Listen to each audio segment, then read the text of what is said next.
Well, we're sitting on at about 11,000 feet, about 200 or 300 feet from the site Rich Adams and company found down here in the trees of several lodge sites. In fact, if you consider the entire area down below the tree line here, there's quite a few lodge sites dating back 4,000 years.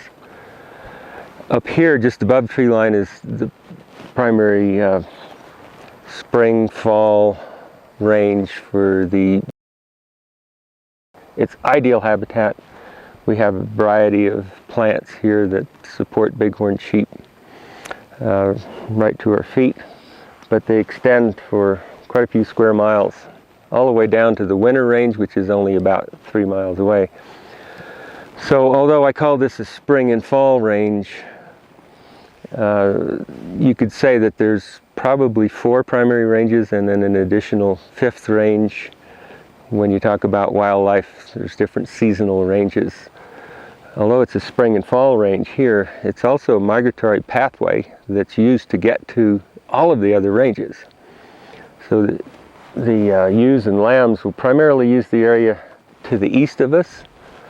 Rams will use that too, but there's a ram range right up here which is more or less exclusively ram to our west, which is more rocky and more precipitous. Rams prefer that. Ewes and lambs use this in the spring and in the fall. That is, when they come off the winter range, they migrate up to 11,000 feet here. They'll graze here until it's time to lamb. When it's time to drop their lambs, they'll all go at about the same time down this hill and across, let's say down 2, I imagine, during the Little Ice Age, 1550 to 1750 or so, the sheep would not have made it to the lambing grounds that we know are there now, but they would have lambed right down here. Fairly difficult terrain for humans to walk around on, but even so, it's protected from predators by precipitous hillsides, granite boulder exposures that are hard to walk on for predators, and lots of good feed, grass and forbs. Right here we have a spring that's down below us in these burned out trees,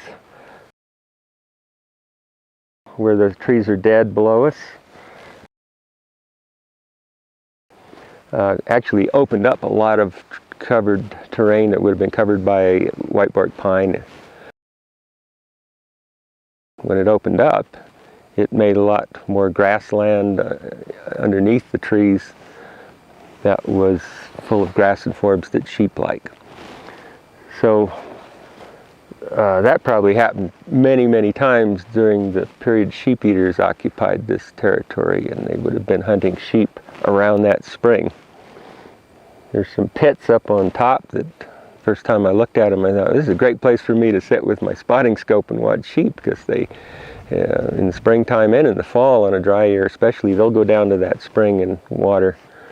There's always sheep there on a dry fall going back down to water. And if it's a good spot for me with a spotting scope to watch these sheep, it would have been good for sheep eater hunters to sit and get a good shot with bow and arrow or atlatl at sheep migrating back up the hill, because although the spring is down in a little hole, their primary feeding area, which they prefer to feed, is up high, probably 11,000 feet. The spring is down around 10.7, 10.8.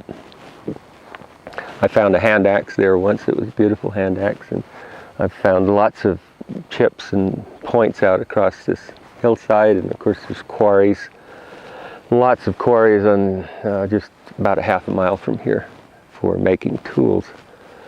So the tool making and hunting blinds, as I think they might be, are all right in the center of not only the spring and fall range where hundreds of sheep would have congregated, but on a migratory route, which is not only for migrating up to the lambing grounds in the summer range, but as we found out through the years, through some studies, that the bighorn sheep are constantly using this same migratory route which funnels down through here about a quarter of a mile below us. It's a funnel where they come off of this wide expanse of feeding grounds to move through some terrain that doesn't allow them to travel except in single file at times to cross and go up to the summer range. So that would have been an ideal place to hunt him, right just below us a quarter of a mile. As we found out in recent years, the sheep are constantly moving back and forth on this same migration route in order to get to mineral licks, which they have to have because the soil up here in the summer range is granitic and very low in available trace minerals. The forage is low in trace minerals. There are no mineral licks up there. And we know that bighorn sheep have to have minerals on a regular basis, especially lactating ewes. When you're producing milk and feeding a hungry lamb that's growing at an extremely rapid rate, you have to have a lot of nutrients. The forage has a lot of nutrients, but as we transition from sedimentary rocks down here, which are loaded with minerals, up into the granite higher country where the summer range is and the lambing grounds are, there's a lower mineral content. So what we found is these trails, these migration trails, have sheep on them almost constantly, going down to about 7,000 feet where the mineral licks are, a little below 7,000 feet, and then coming back again the next day. We found that sheep doing that after we put radio collars and numbered collars on so we could identify individual sheep. They were traveling about every 2 weeks on average from the high country, 11 miles, in some cases 15 miles, up into the granite high peaks, down through very, very rugged terrain to the mineral licks, spending 1 night or 2 nights and then coming back, mostly using lambs.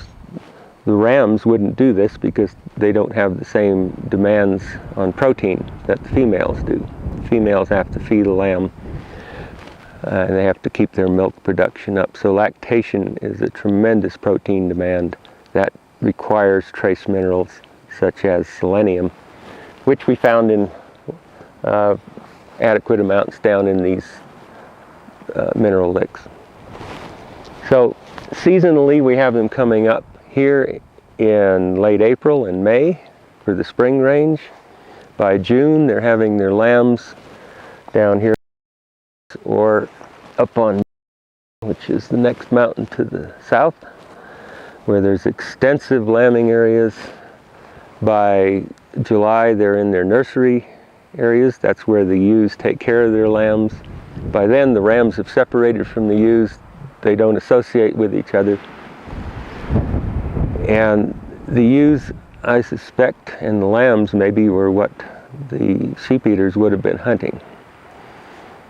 I think they probably would have been the primary meat that they used, I'm guessing. But those were the animals that are migrating back and forth in a steady stream every day.